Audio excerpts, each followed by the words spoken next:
My name is Vanessa Clark. 6 weeks before the Europe trip I had planned for my parents' 40th wedding anniversary, a trip I spent 3 years organizing and paid nearly $30,000 for. My father called me and said, I wasn't going anymore. That spot, he said, was going to my brother's girlfriend, someone I'd only met twice. Have you ever tried to do something truly meaningful for your family, only to be pushed aside like you didn't even exist? I know that feeling better than anyone. If you've ever experienced anything like that, leave a comment below, hit like and subscribe to follow along with the rest of this story. Because this wasn't just about a stolen trip, it was the moment I realized I'd been giving up my place for others my entire life. I was never the one who got the spotlight in my family. I grew up in a 2-story colonial house in Spokane, Washington, with a yard my father trimmed every week in perfectly straight military lines. That wasn't surprising. My father, Martin Clark, was a former Air Force pilot, a man who treated every aspect of life like a drill, where every behavior had a rule and every emotion needed to be regulated. My mom, Helen, was a nurse at the local hospital until she retired early due to high blood pressure. She was always gentle, soft-spoken, but followed my dad's lead like a loyal soldier. I'm the middle child. My older brother Evan is 3 years ahead of me, and he was always my dad's pride and joy, at least in the narrative my dad created for himself. Even though Evan got suspended from college twice, quit at least 5 jobs in 3 years, and racked up so much credit card debt that mom had to pawn her wedding ring, my dad still looked at him with more softness than I ever saw in his eyes for anyone else. And me. I never did anything major. I got good grades, earned a full-ride scholarship to college, paid my own rent through grad school, and earned my MBA with nothing but sleepless nights and lukewarm coffee. While my friends backpacked through Europe the summer before graduation, I worked as a barista to cover next semester's tuition. After school, I started at a small financial consulting firm and worked my way up to director. I bought my first house at 30 and decorated it, corner by corner, with money I had carefully saved. But to my dad, all of that was just doing my duty. Evan? He only had to exist to be celebrated. I still remember one time I came home after getting promoted. I was beaming. Dad, I said, I just got promoted to Director of Strategic Financial Planning. He nodded, barely interested. Yeah, you're always good at that kind of thing. Then he turned to Evan, who was telling some story about dropping his phone in the kitchen sink, and burst out laughing, clapping him on the back. Man, you're the dumbest kid I ever loved! I sat there, as usual, silently sipping the tea Mom had just poured and smiling like it didn't feel like a punch to the chest. I wasn't jealous of Evan. I just felt invisible. I figured if I couldn't be the pride, then maybe I could be the helper. I always tried to contribute. When the roof started leaking, Dad called me first, not Evan. I wired $7,500 without a word, even though I was saving to remodel my kitchen. When Evan lost his job last winter, Mom called me, her voice quiet. He can't pay rent this month. Could you lend him a little something? I transferred $2,000 the same day. Evan never said thank you. My dad never asked if I was okay. My mom sent a text with a sunflower emoji. I told myself, I do it for the family. I do it because they need me, not for recognition. And so I did it. Quietly. Helped. And then disappeared again every time, until Jade showed up. I met her for the first time at a family dinner. Evan showed up late, bringing along a girl with long hair, heavy lipstick, and a crop top in the middle of a Spokane winter. She hugged my mom the moment she walked in. Oh my God, Mrs. Clark! Your house is so cute! Totally Pinterest vibes! I stood up and shook her hand politely, like always. Vanessa, I said. Oh, what do you do? Finance. Ew, I hate numbers. But you must make bank, huh? Finance girls always do. Then she smiled, eyes scanning the newly renovated kitchen. I saw it, clear as day. The way someone looks at a blank check. After that night, Jade started showing up more often. My parents invited her to dinner more than they invited me. She called my mom Mama Bear and my dad Papa C. One time, I came home and found her curled up on the living room couch, head resting on my dad's shoulder, chattering about TikTok trends. Mom giggled. She's adorable, isn't she? Evan needs someone like that. I smiled back, quietly. I didn't hate Jade. I just didn't trust her. And I didn't trust how easily my family gave her a place, when I'd spent a lifetime trying to earn one at the table and still never felt like I belonged. The only time I ever saw my dad tear up was when I revealed my surprise for the Europe trip. I had printed formal invitations, using silk paper, hand-lettered names, sealed in gold envelopes. "Mom, Dad," I said, "this is my gift to you both. 40 years together, and you've never left the country. It's time." Evan was speechless. My mom cried. My dad placed a hand gently on my shoulder. "You've been working too hard, Vanessa. This time is for us to enjoy, Dad," I said.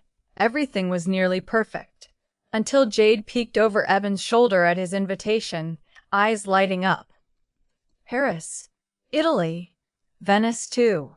Oh my God, I've always dreamed of Venice. I guess I'm coming too, right?" Evan chuckled. Dad looked at me, then looked away.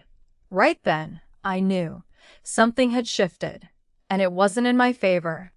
If you've ever been treated like the backup plan in your own family, keep watching. Because the worst part? It hadn't even happened yet. After I announced the trip, Jade became this floating presence in every conversation. Every time I called home to ask Mom about the itinerary, whether she'd prefer the art tour in Florence or some downtime by Lake Como, she'd end the call with, "I'll check with Jade and get back to you." I tried to sound casual. "Check with who, Mom?" "Jade, of course," she laughed. "She's so excited. She even found a cute cafe in Nice. Want me to send you the link?" I paused. "Mom, I already booked everything in Nice. The schedule's pretty set." "Oh, sure. I was just asking. Don't stress too much. We're going for fun, remember?" I'm silent. Not because I had nothing to say, but because I was afraid that if I said everything I was thinking, I would shatter the last thread barely holding this fragile bond together. Evan was speechless. My mom cried. My dad placed a hand gently on my shoulder. "You've been working too hard, Vanessa. This time is for us to enjoy, Dad," I said. Everything was nearly perfect, until Jade peeked over Evan's shoulder at his invitation, eyes lighting up. "Paris, Italy, Venice too.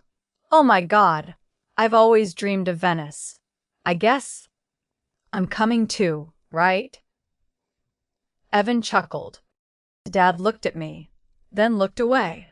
Right then, I knew something had shifted, and it wasn't in my favor. If you've ever been treated like the backup plan in your own family, keep watching. Because the worst part? It hadn't even happened yet.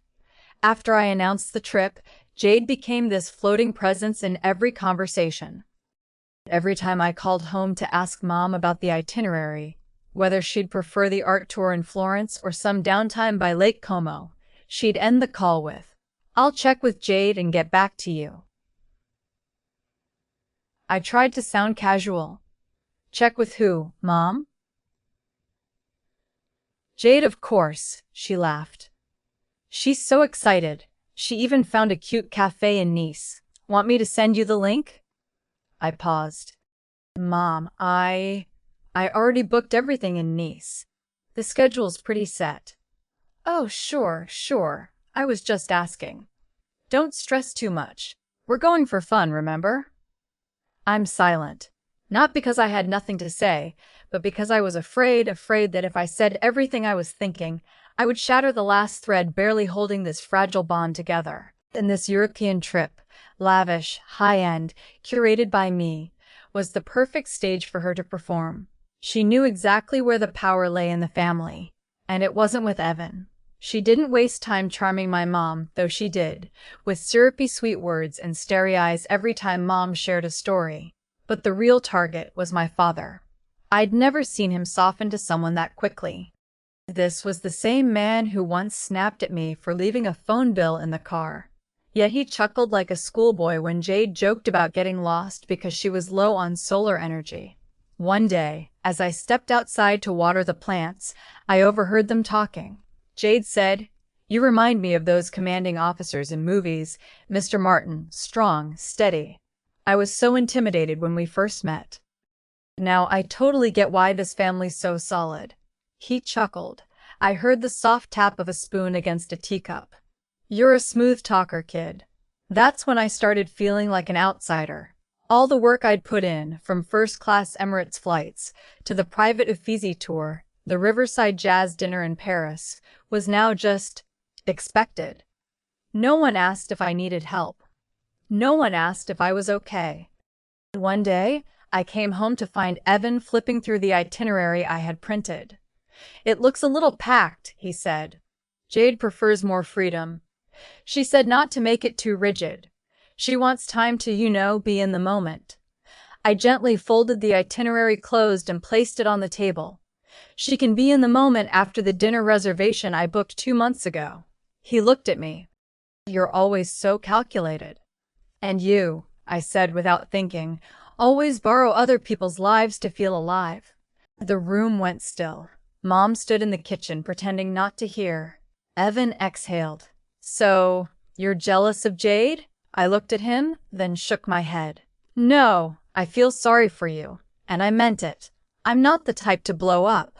My whole life, I've bottled everything up, tucked it away like an old handkerchief folded neatly in a drawer. But when Mom said, 'Your dad wants to meet you alone to talk about the Europe trip,' I knew that handkerchief was coming undone, and this time, I wasn't sure I could fold it back up again. We met on a Tuesday afternoon at a small cafe near Dad's old office, the place where he worked as an aviation consultant after retiring from the military. The window seat was the same as always, deep brown leather, worn-out wood edges, and a view of hurried springtime city foot traffic. Dad was early. He always was. His coffee already sat on the table, and I watched him slowly tracing the rim of the cup like he was prepping for a battle he didn't want but couldn't avoid. "You're here," he said without looking up. I sat. "Yeah." He was quiet. I let him be. My dad always needed silence to summon an apology, and he rarely summoned one. Finally, he sighed. "Vanessa, I've been thinking. About the trip. About everything. And I want you to know, this wasn't an easy decision." I said nothing. I just waited. "You've traveled a lot," he went on. "You've been to conferences in France, work trips to Switzerland. You know what it's like. But for Jade, it's different. She's never left the country. This would be her first experience. A special one. And you're strong, independent. I know you'll understand." I looked him straight in the eye. "You're saying I'm not going?" He nodded, though his eyes avoided mine. "Your mother and I want this trip to be a bonding opportunity. For Evan, Jade, and us. You can go another time. A separate one. Later." I felt like I'd just been pushed off a ship I had spent 2 years building, sanding each plank, choosing every nail with care. And now, as the ship prepared to sail, they told me I had to stay behind on the dock and wave goodbye. "I'm the one who planned it, who paid for everything," I said slowly. "Every plane ticket, hotel, activity is under my name. I did this to celebrate your 40th wedding anniversary, not to be cut out of the trip like some extra piece of luggage." He shrugged, like what I said didn't matter. "We're very grateful. But once a gift is given, it belongs to the receiver, and they're free to use it how they want." I clasped my hands together, my nails digging into my skin. "So what you mean is, you and Mom want to use my gift to send someone else in my place?" He didn't answer directly. He just said, slowly and firmly, "Jade is about to become part of the family. And this trip will help everyone bond. You'll have other chances." I wanted to ask, And kindness, does that get another chance too? But my throat tightened. I just stared at the coffee in front of me. It was still steaming, rich and sharp and hot, just like everything I was holding back inside. That evening, I got a text from Mom. Your dad can be a little firm, but you're an adult now, and I know you'll understand. Not a single apology. Not even a, "Are you okay?" The next week, the whole family gathered at my parents' house to finalize the trip details. I was invited as the handover person. They called it smoothing things out. I called it an organized exile. I brought a thick folder, every detail inside. Itinerary maps, flight times, guide contacts, restaurant vouchers, hotel confirmation codes. I had spent hundreds of hours putting it all together. When I placed the folder on the dining table, my dad took it immediately. Very thorough. Thank you, Vanessa. Then he handed it to Jade. Take a look at the Italy part, especially Venice. Jade beamed as she accepted it, like it was a surprise gift at graduation. She flipped a few pages and squealed. A private gondola tour? Oh my gosh, I've dreamed about this since high school. Evan wrapped his arm around her waist. This is what you deserve. After a year of hard work. I turned to look at Mom. She was peeling an apple in the kitchen, silent, not looking at me. I didn't say a word for the rest of the night. I stayed behind when everyone moved to the living room. I placed my teaspoon on the saucer and stood up. Before leaving, I looked back. Jade was laughing on the couch, Dad was telling an old pilot story, and Mom was pouring tea for Evan. And I realized this house was never really mine. I thought I had grown used to being sidelined. So used to it that sometimes I didn't even feel the sting anymore. But sitting alone in that dim living room, watching the folder I prepared passed around like a cold office document, I realized some wounds never truly heal. They just lie dormant, waiting to reopen. The next day, I got a call from Evan. Hey, are you free? His voice sounded low. I hesitated. What's going on? I know things are messy, but Jade wants to meet you, talk things out. You know how it is between girls. Things can get misunderstood. She wants to clear the air before the trip. I leaned back in my chair, staring at the ceiling. The phrase "clear the air" coming from Jade made me feel more uneasy than hopeful. When? Tomorrow afternoon. At the tea shop near your place. Jade was 15 minutes late. She wore a white blazer and a cream silk skirt, her hair curled neatly. She looked more like she was showing up to a skincare ad shoot than a family clearing the air meeting. Vanessa, she began as she sat down. I really appreciate what you did to plan this trip. I honestly didn't think it would turn into such an awkward situation. I looked at her. Jade, I have nothing personal against you, but you taking my place on a trip I planned and paid for, that's not awkward. That's wrong. She tilted her head slightly, her eyes glistening. I get how you feel, but you're already successful. You've traveled everywhere. I've never had that chance. And this, Evan really wants me there. We already talked to your parents. I clenched my hands beneath the table. You just said you and my parents talked about the trip I'm funding, and I wasn't part of that conversation? Jade gave a soft laugh, like I was being dramatic. Just think of it as sharing. We're family, right? I laughed. Not a soft laugh. A hollow, cold, exhausted kind of laugh. So how far are you planning to share? I asked. The hotel I booked. The Michelin dinner I reserved 3 months ago. Or maybe the 70% I prepaid for the private guide in Florence. I don't know how much you spent, but your parents said they'd reimburse you, Jade said, her voice sweet like sugar syrup. I leaned back and looked at the girl sitting across from me, the one who had swept in like a breeze, but somehow managed to take my seat at every meal, in every family photo, in every plan I once called ours. I don't need money, I said calmly. I need respect. And if you've never understood that, you'd better start now. Jade smiled, not the innocent kind this time. You know, she said, sometimes people hold on so tightly to their role that they don't see others needing a chance to belong. I nodded. And sometimes people latch on to what others create to avoid building value for themselves. The air paused. Neither of us backed down. Then Jade picked up her purse and stood. Well, I hope we can become closer after the trip. I watched her walk away without replying. That night, I sat alone in my home office, staring at my laptop screen already pulled up to my booking account. My cursor hovered over the Emirates first-class ticket, fully paid, non-refundable, but eligible for a name change. I paused. My heart was pounding. But then I asked myself, why was I clinging to dignity when others had no problem stepping all over it? I clicked edit. One by one, I changed every airline ticket to economy class. The boutique hotel in Florence, canceled.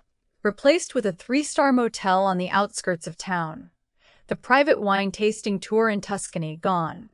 Switched to a group tour with 25 strangers and no guide. The curated meals at Michelin-starred restaurants, replaced with basic buffet vouchers at average hotels. I kept part of the experience, just enough so they still had a trip. But it was no longer the trip I had poured my heart into. I left all the email systems and confirmations under my name. I was the only one with access and the authority to validate anything. Then I booked myself a new vacation at a mountain spa resort in Switzerland. A private bungalow. Full-body therapies. No need to speak to anyone unless I chose to. And when the confirmation screen popped up, I knew, for the first time, I had chosen me, clearly and without regret. If you've ever felt pushed out of the life you built with your own hands, stick around, because my revenge wasn't just an act. It was an awakening. I used to think I'd feel guilty for doing it, for actually changing every single ticket from business class to economy, for canceling that charming boutique hotel near St. Mark's Square in Venice, for replacing the private Louvre tour with a crowded group experience using cheap headsets and a guide who spoke so fast you could barely catch half of what he said. I thought it would eat at me, but it didn't. The next morning, when the travel agency's confirmation email landed in my inbox, I sat on the balcony of my apartment. A warm mug of coffee in my hand, morning sun slipping through the branches outside, and I felt peace. For the first time in months, I exhaled fully. No tight chest. No dull ache in my stomach. No feeling like I was trapped in a family game where the rules constantly shifted just to make me lose. I didn't cancel their trip. I just adjusted it to match the value they had placed on me. Not in dollars, but in silence, in exclusion, in disregard. And the truth is, they had never paid anything at all. I didn't say a word to my parents. I didn't even reply to Evan's good luck text a few days before departure. I knew the flight schedule. I knew the boarding time. I even knew exactly what my father's face would look like when he realized his boarding pass didn't get him champagne and red carpet boarding, but a cramped seat in the very last row, next to the restroom. I knew what my mom would say when she saw the name Campo Budget Inn on the taxi pickup sign, a place with no concierge, no lavender scent drifting from the lobby, just plastic tile counters and a squeaky ceiling fan overhead. I knew. And I stayed silent.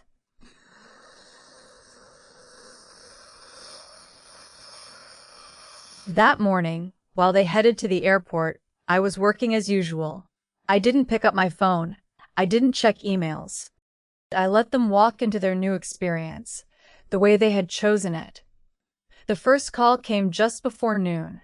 Dad's name flashed on my screen. I let it ring out. Silence followed.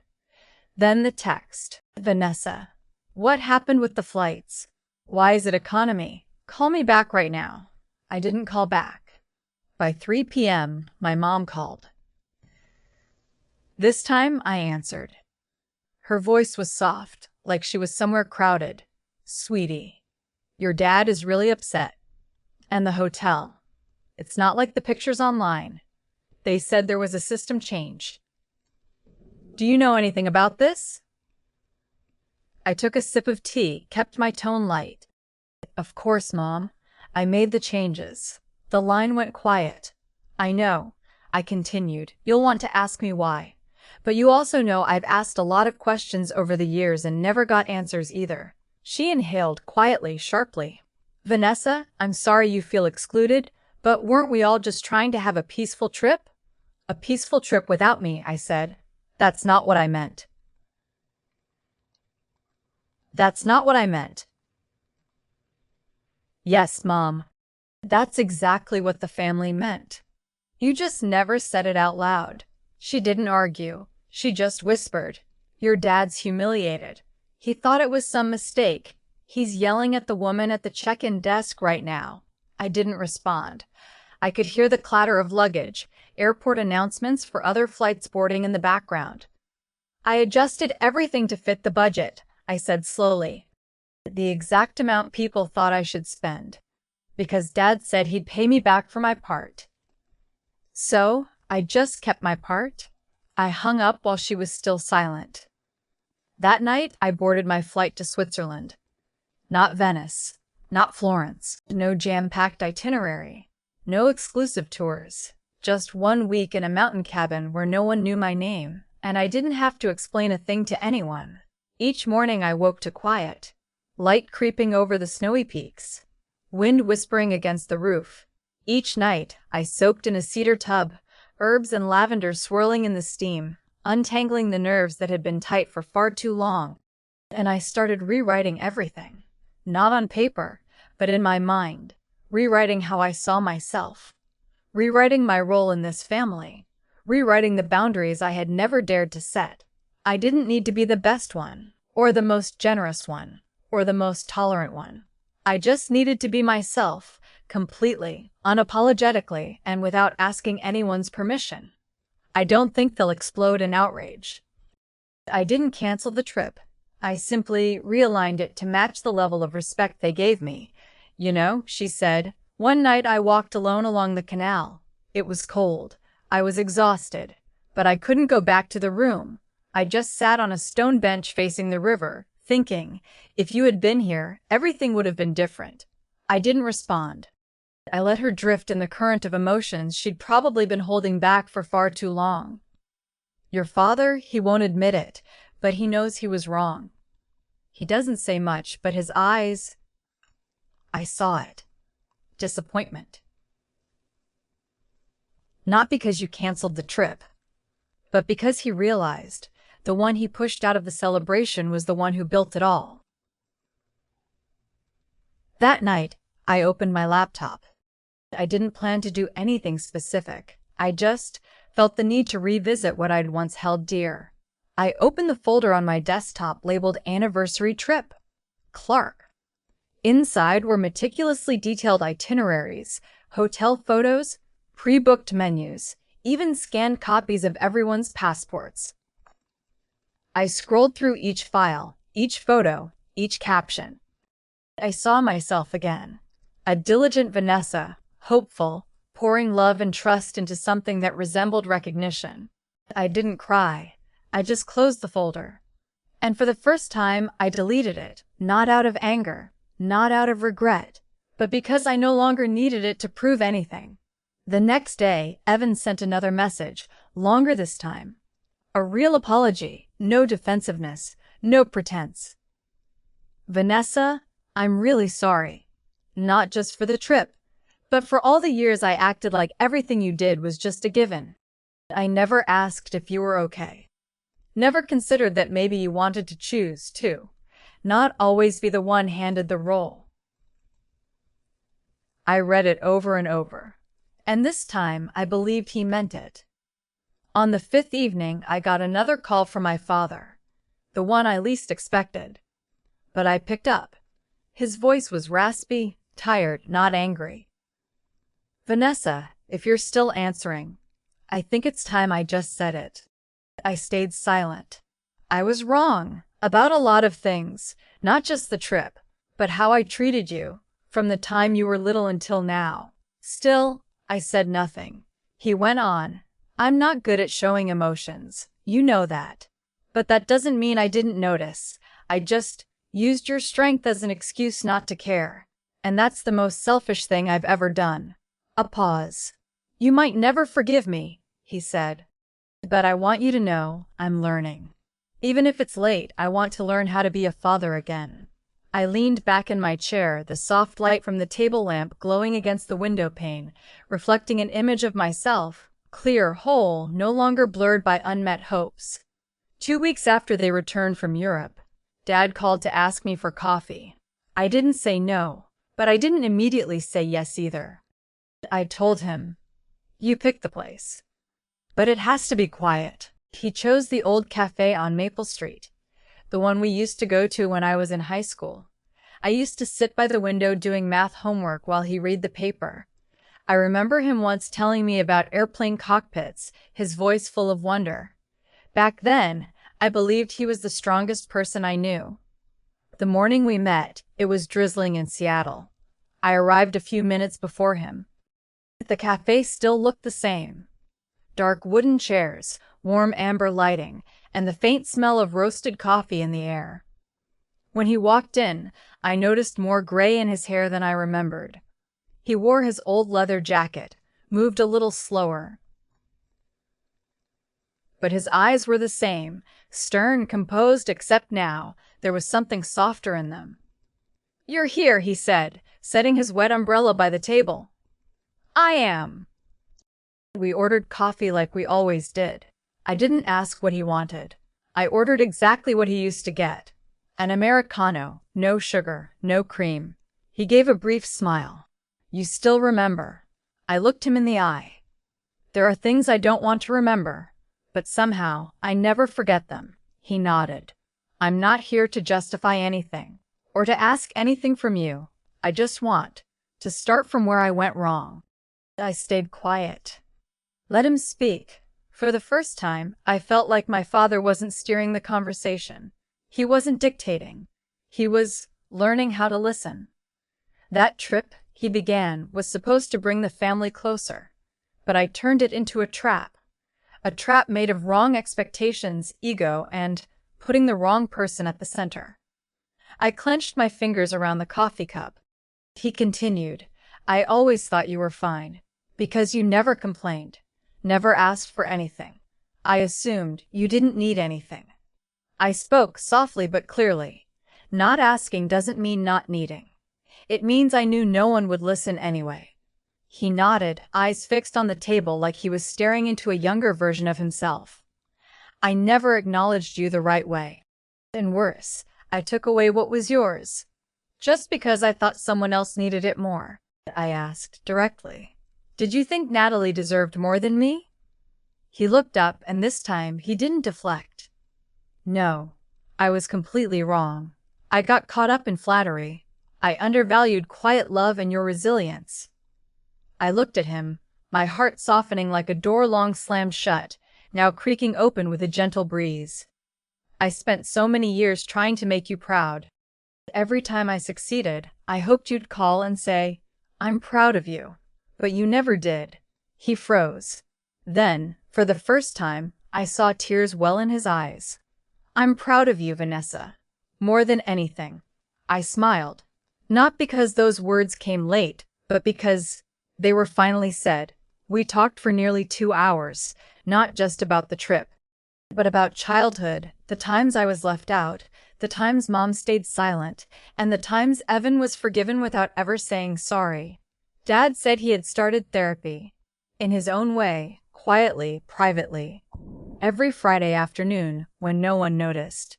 "Your mom started teaching yoga," he said, "at the community center, and she's starting to speak up more." I smiled. "Must be the breathing exercises."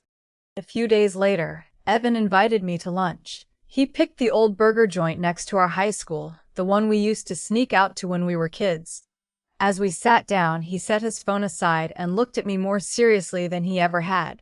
"You might not believe this, but I went back and read every single email you sent the family before the trip," he said. "I never really read them back then. I just skimmed and thought, Vanessa's being dramatic again." I didn't interrupt. "Now I see. Every line, every word, was your way of trying to connect. And I just took it all like it was your job to do that."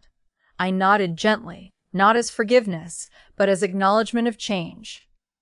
Do you still have anything from Natalie? I asked. Nothing, except an unpaid handbag bill and a hard lesson on what real connection means.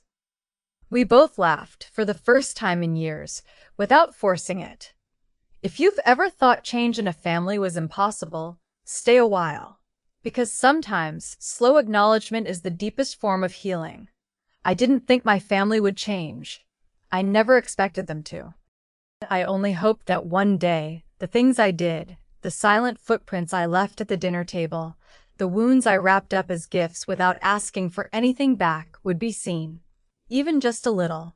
That summer, Mom was the one to text first. We're thinking about a trip for our 41st anniversary. Nothing big, not Europe. Just someplace peaceful. If you have time, I'd love your help choosing. And this time, we want you to come with us. I reread that last line. This time, we want you to come with us. It wasn't an apology. It was an invitation. And for me, that was enough. We chose a small wooden cabin by a lake in Central Oregon. No VIP tours. No five-star restaurants. No schedule mapped down to the hour. Just a long pinewood table, an old gas stove, a few folding chairs, and the sound of water brushing against the rocks each morning. Evan brought the old checkers board. I brought books. Mom brought her apron, and Dad brought the guitar he'd learned for 3 months and quit when I was 12. The first evening, we grilled corn outside. It started to rain lightly, but no one rushed indoors. Evan added more wood to the fire. I pulled the heavy blanket tighter around Mom. Dad strummed a tune that wasn't quite a song, but Mom still nodded along to the rhythm. You remember? Mom turned to me. That essay you wrote about the feeling of belonging? You talked about rain sounds, the smell of apple pie, and sitting with your family without having to try to be loved. I looked at her and nodded. I still have that essay, she said. The next morning, I walked to the lake early. The mist still floated above the water, birds chirped softly along the grassy edge. I brought a new notebook. Not to plan, not to list tasks like I used to. Just to write down things a photo couldn't capture. The warmth of morning sun on my cheek, the creak of Dad's steps on the wooden deck, the faint scent of cinnamon from the kitchen. Evan stepped out behind me. In his hand were 2 cups of hot coffee, strong black, no sugar, just the way I liked it. For you, he said. Not Florence espresso, but it'll wake you up. I smiled. Thanks. Not bad. We sat side by side for a few minutes, saying nothing. No one felt the need to fill the silence anymore. It wasn't awkward. It was space. Have you thought about going back to Italy yet? Evan asked. After all that? I shook my head. Not yet. But I've never crossed it off my list either. I think you should go. But next time, bring someone who values every step you take. I turned to him, surprised. Someone like? I asked, half joking. He shrugged. Anyone. As long as they're not a copy of the past. That afternoon, Mom laid a cloth on the patio table. She made meatball spaghetti, not authentic Italian, but my favorite version. Rich, slightly sweet, with golden sautéed onions. Dad poured red wine into plastic cups. When he handed me mine, he tilted his head slightly. To you, the one who kept this family standing, even when no one saw it. I clinked my cup with his. To all the things that arrived late, but still made it in time. We ate dinner surrounded by the sound of birds and wind sweeping through the pines. No one mentioned Europe. No one brought up Jade.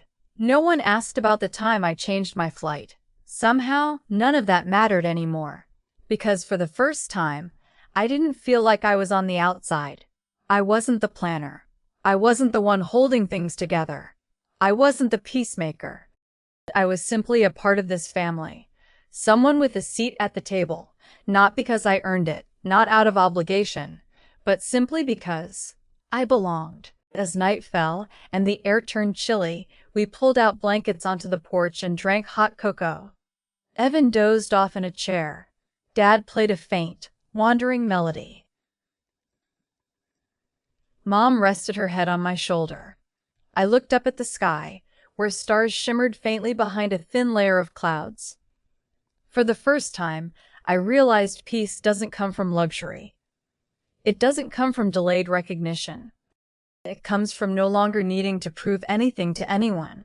I had come home, not from Switzerland, not from a vacation, but from within myself. For the first time in my life, I wasn't trying to belong. I was already part of it, effortlessly, naturally. And for me, that was a victory greater than any journey. What about you? Have you ever felt like you had to give up too much just to be seen in your own family? Only to realize that sometimes what you need isn't an apology, but simply a seat that's been waiting for you all along. I don't know how your story will end, but I believe that all of us, someday, will stop trying to fit into a mold and finally choose to stand fully in our own truth. If this story touched you in any way, I'd love to hear your thoughts in the comments below. I'm always listening. And if you want to keep following more powerful journeys about family, belonging, and transformation, don't forget to subscribe to the channel. One of the next stories might just echo something from your own life.